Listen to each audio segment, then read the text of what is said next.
16 minutos. Vamos a hablar ahora de la policía. Recuerden que el Ejecutivo ha presentado un proyecto de ley para incrementar el número policial con agentes a los que llaman del orden y seguridad, ¿no? ¿Será esto eficiente? ¿No lo será? En medio de una situación que tiene a los peruanos bastante desafectos, distantes de la Policía Nacional. Según un estudio del IEP, 7 de cada 10 peruanos, un estudio de hace 3 meses, no confía en la policía. Así que vamos a tomar un poco de distancia, vamos a ver algo de la perspectiva global sobre países en donde su ciudadanía sí confía en la policía. ¿Y por qué? Esa es la pregunta que hay que hacerse. Confían en ellos. Y arrancamos con este ranking de policías top. El primero de ellos es, según el índice de mejor policía del mundo, un estudio desarrollado hace un par de años, la policía de Singapur. Singapur es una ciudad-estado en el sur de Malasia, en el sudeste asiático. Es tan grande como 2 veces Caraballo. Ese es el país completo, ¿no? 700 kilómetros cuadrados más. Ese es el país completo. Y tiene un porcentaje de su ciudadanía altísimo que confía en la policía, 93%. ¿Por qué es que se confía en la policía de Singapur? Por sus resultados. Es un país extremadamente seguro. Tomemos en cuenta también que tiene leyes draconianas y muchos consideran a Singapur como una pseudo-democracia, más no una democracia completa, ¿no? Una democracia con falencias. El partido de gobierno está ahí desde el año 1965, no se mueve, ¿no? Pero la verdad es que es un país con muchísima seguridad, ¿no? Muchas cámaras de vigilancia también. La policía tiene todos los medios para poder hacer una labor efectiva. Y la ciudadanía no se siente oprimida por la policía, más bien confían en un gran porcentaje en ella. Vamos a ver un siguiente país con características distintas en donde se confía también en la Policía Nacional. Dinamarca, 88% de confianza en la policía. Ojo, la confianza en la policía no necesariamente tiene que ver con el número de policías que hay en ese país. En Dinamarca hay un policía, ¿no? Un policía por cada 179 habitantes, ¿no? De hecho, un número menor a los policías que tenemos por habitantes en nuestro país, ¿no? Sin embargo, lo que se destaca de la policía danesa son sus bajas cifras de corrupción y soborno. Eso le dan a la ciudadanía una enorme confianza sobre los agentes del orden. Otro dato a tomar en cuenta. Vamos a pasar con el siguiente país. Nos vamos a Austria. No habíamos hablado de Finlandia, ojo, que estaba previamente. También un país con altísimos niveles de aprobación policial dentro del top 5 en el mundo. Nos vamos a Austria. 86% de la ciudadanía confía en su policía. Y acá un dato fundamental es que confían en ellos porque consideran que, a pesar de que son eficientes e imponen el orden, ¿no? Y usan la fuerza legítimamente, y eso es lo que ellos destacan. Es decir, cuando intervienen a alguien, respetan sus derechos. Cuando intervienen a alguien, lo tratan con la fuerza de la ley, ¿no? Con la fuerza de la ley, ¿no? Pero preservando también los derechos de aquel que es intervenido. Y eso es muy bien visto por la ciudadanía austriaca. Tomemos en cuenta que acá la Policía Nacional tiene una imagen, ¿no? Una imagen distante de la ciudadanía, según esta encuesta, este trabajo de IEP, no solamente porque se considera que es poco eficiente. Acá en el Perú uno va a poner una denuncia, pero luego no sabe si hizo lo correcto o no porque los resultados de la misma no la ve nunca, ¿no? Acá también hay otro factor, no solamente la policía. Recuerden que quien dirige la investigación es el fiscal, ¿no? Pero acá cuando te roban el celular la piensas, ¿voy o no lo voy a denunciar? Porque no va a pasar nada, uno dice, ¿no? Pero no solamente ellos, sino también los abusos policiales o la desproporción en el uso de la fuerza durante las protestas de inicio de año han distanciado a buena parte de la ciudadanía de sus fuerzas del orden. Y vamos con aquí está Finlandia, ¿no? 149 policías por cada 100.000 habitantes. En Perú hay cerca de 270, 280 policías por cada 100.000 habitantes, cifras más, cifras menos, pero tenemos más policías por población que en Finlandia, por ejemplo. Pero en Finlandia hay una mucha mayor confianza en su fuerza policial. Entonces, no necesariamente hablamos de un tema de números. No solamente es un tema de números, en instantes vamos a conversarlo con un especialista. O sea, porque pongan a 6.000 o 7.000 agentes más en la calle, como señalan las autoridades, será esta policía del orden y seguridad, no se garantiza que ni haya más orden y seguridad ni que la gente confíe más en su Policía Nacional. Y vamos a ver un último país. Alemania, 82% de confianza. muy bajos niveles de corrupción. Esto se repite una y otra vez en varios países, ¿no? La bajísima corrupción policial, que realmente acerca a la ciudadanía con sus fuerzas del orden, porque los consideran legítimos, porque los respetan, ¿no? Entre otros factores. Porque ¿cuáles son los factores? Y yo lo destaco brevemente, que hacen que la ciudadanía confíe en su policía. Primero, la capacidad. Esto se puede medir en el número de agentes, es cierto, pero como hemos visto, no en todos los países hay un importante número de agentes por el número de habitantes.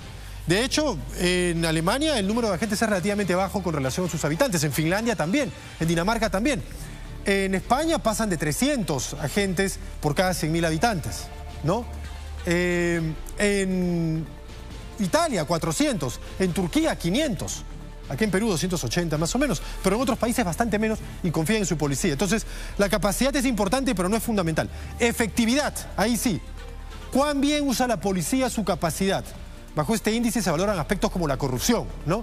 Nada de para mi gaseosita, no. Legitimidad, mide la percepción de la policía que actúa en el mejor interés del país y sus ciudadanos. Aquí el uso de la fuerza de los agentes del orden es fundamental, ¿no? El uso de la fuerza medido.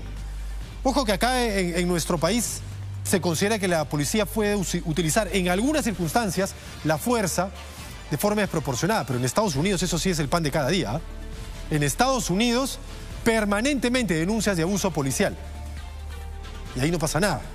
Miramos esto también en relación con otros países. Y resultados, y acaso esto es lo más relevante, los resultados. ¿Mis calles son más seguras o no son más seguras? Y eso hace que la gente confíe o no en su Policía Nacional. Vamos a conversar de este tema con un especialista que nos acompaña, Frank Casas. Ya está aquí con nosotros. ¿Cómo estás, Frank? Puedes acercarte, por favor. Bienvenido, gracias por estar con nosotros. Permítame saludarlo, él es especialista en seguridad ciudadana. ¿Has estado en el Ministerio del Interior también? ¿Sigues estando ahí? No, estoy fuera del Ministerio del Interior. ¿Y estabas enseñando en la escuela de la Policía Nacional? Hemos estado enseñando en la escuela de posgrado y también en otras universidades. Y hablemos de eso de la enseñanza, porque es fundamental. Ahora el gobierno está proponiendo esta suerte de policía del orden y seguridad. 6 meses de preparación para alguien que sea licenciado en las Fuerzas Armadas, o 1 año para alguien que tenga quizás estudios previos, ¿no? Y quiera, no sé si asimilarse a la Policía Nacional es la palabra, porque no se estaría asimilando a la institución, pero que salga a las calles a patrullar y que pueda portar un arma, ¿no? Así es. ¿Tú crees que esta iniciativa del gobierno, tú que le enseñas a la policía, va a tener a agentes del orden preparados en las calles o no? En principio, Martín, buenos días para ti y todo el público de Latina. En principio me parece una medida que es pertinente, ¿ya? Me parece que es una medida pertinente en la medida que no es algo nuevo en términos de la agenda pública, ¿no? No solamente es algo que se ha innovado en esta gestión del gobierno, sino que, de hecho, si retrocedemos y analizamos en retrospectiva, otros gobiernos han pretendido y han querido plantear también esa medida de incrementar policía, ¿no? Entonces, 5.000 o 6.000 más se calcula. Aproximadamente, ¿no? Hay que entender también que, si bien se habla de que tenemos 140.000 efectivos policiales, hay que reducirlo cuando nos concentramos en los policías que están en la calle, que son los de comisarías básicas. Muchos están haciendo labor de escritorio. Muchos están haciendo labor de escritorio, pero hay, digamos, en términos funcionales, no todos se dedican a la labor preventiva. Hay otros que se dedican a la labor especializada de control del crimen, por ejemplo, a la investigación criminal, entre otros. Estamos hablando que en realidad el universo de policías que se dedican o que están en la labor de calle, en las comisarías básicas, son alrededor de 51 efectivos policiales. ¿Y tú crees que sería necesaria esta iniciativa de promover esta llamada policía del orden y seguridad, si es que acaso en vez de ella se sacara a los policías de sus escritorios y se las reemplazara tal vez por personal administrativo o burócratas y se permitiera a la policía toda estar en las calles? 2 elementos sobre eso, ¿no? En principio se realiza en función de cuando existen algunas medidas como estados de emergencia, se han venido haciendo, tratando de identificar a aquellos funcionarios de policías en armas, porque también hay policías asimilados que no tienen entrenamiento en armas, que están haciendo labor administrativa y que se los ponen en calle. Eso sucede de manera repentina, frecuente. Pero estamos hablando de un universo ahí de aproximadamente 3.000 efectivos policiales nuevos, ¿no? No te llena el déficit. Lo que hay que entender acá es que esta medida que está proponiendo el gobierno también hay que entenderla solo como un punto inicial de un proceso. Falta el reglamento, falta el plan operativo de cómo se va a implementar.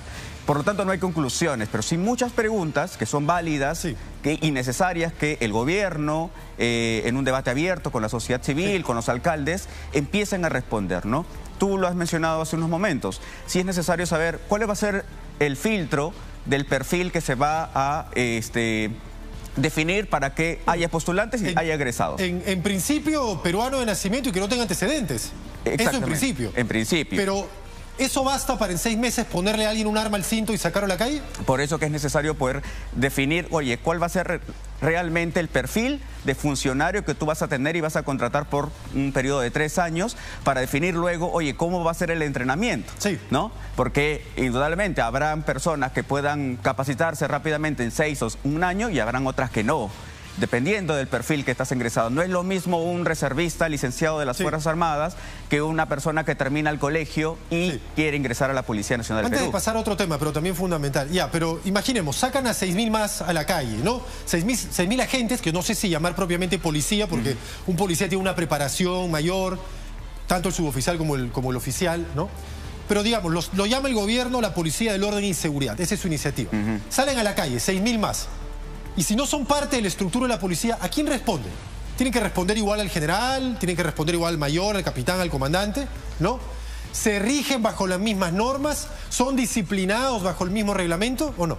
El proyecto de ley establece que la policía, esta nueva categoría de la policía va a asumir las propias prerrogativas de la Policía Nacional del Perú. Es decir, va a utilizar uniforme y va a estar bajo un comando, ¿no? Específicamente bajo el comando del comisario, de la comisaría o bajo de la unidad policial de patrullaje, ¿no?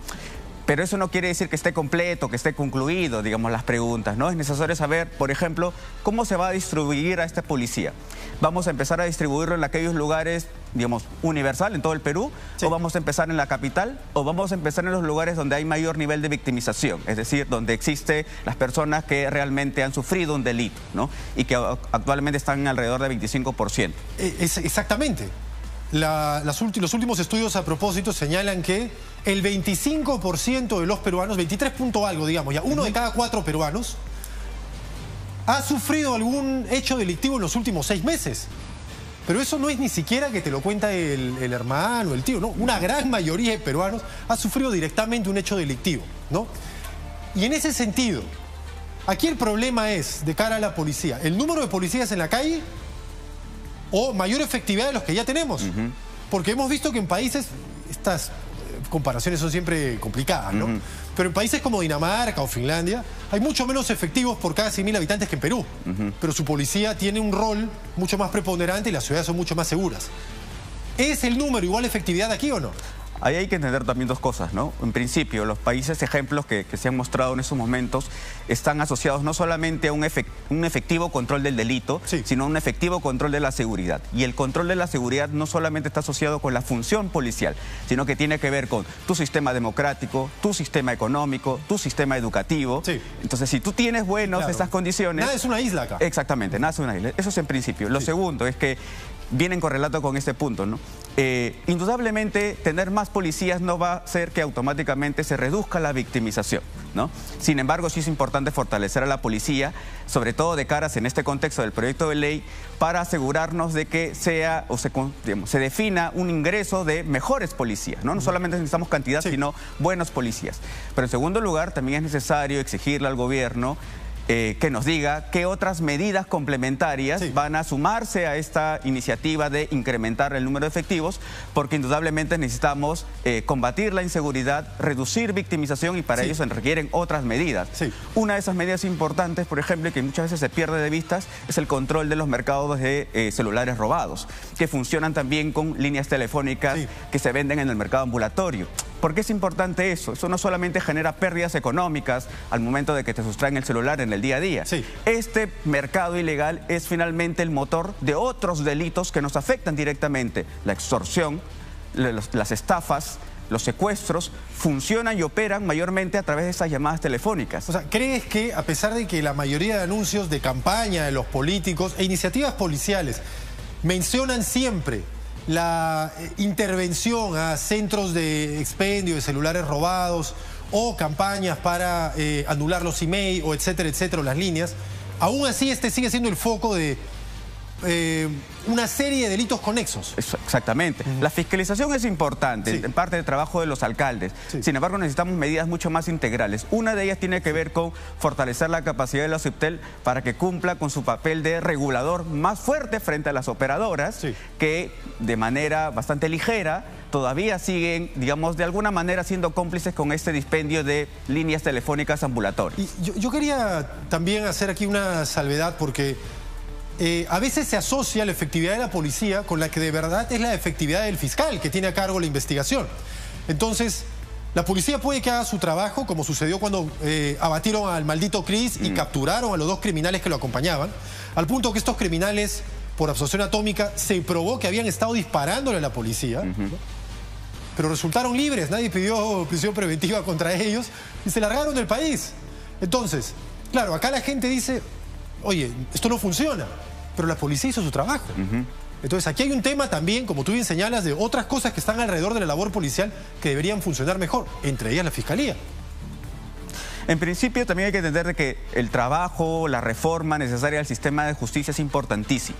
¿No? Es importantísimo porque sobre todo nos permite brindarle a la ciudadanía justicia. Cuando nos cometen un delito necesitamos que alguien imponga justicia. Pero eso no reduce victimización. Para reducir victimización hay que prevenir el delito. La prevención del delito y la prevención policial es importante, pero no es lo único. Necesitamos otras medidas como te lo he mencionado, controlar el mercado ilegal de celulares o de objetos robados. Y también hay que evaluar el papel y el trabajo de los alcaldes. Los alcaldes son los líderes de seguridad ciudadana en sus territorios. No sabemos mucho sobre lo que están haciendo los alcaldes en materia de seguridad ciudadana. Pero ¿hasta qué punto tienen la posibilidad de hacer algo? Porque todos prometen seguridad ciudadana, pero la seguridad finalmente recae sobre la policía y por ello el Ministerio del Interior. ¿Qué tanto realmente puede ser un alcalde? Porque se llenan la boca de promesas, ¿ah? Pero ¿hasta dónde llegan sus funciones? Bueno, en principio existe el Sistema Nacional de Seguridad Ciudadana y en el marco del Sistema Nacional de Seguridad Ciudadana hay un programa presupuestal, es decir, recursos específicos destinados del gobierno nacional hacia los gobiernos subnacionales, hacia los alcaldes, para que trabajen tanto en la labor de patrullaje, ¿no? Patrullaje propiamente de serenazgo, patrullaje integrado, pero también medidas preventivas en la calle y sobre todo tratar de generar seguridad, por ejemplo, entre otras cosas, y de generar ordenamiento dentro de su propia localidad, porque parte de esas sensaciones de inseguridad que va mucho más allá que el delito propiamente, ¿no? Tiene que ver con el orden o el desorden de las calles.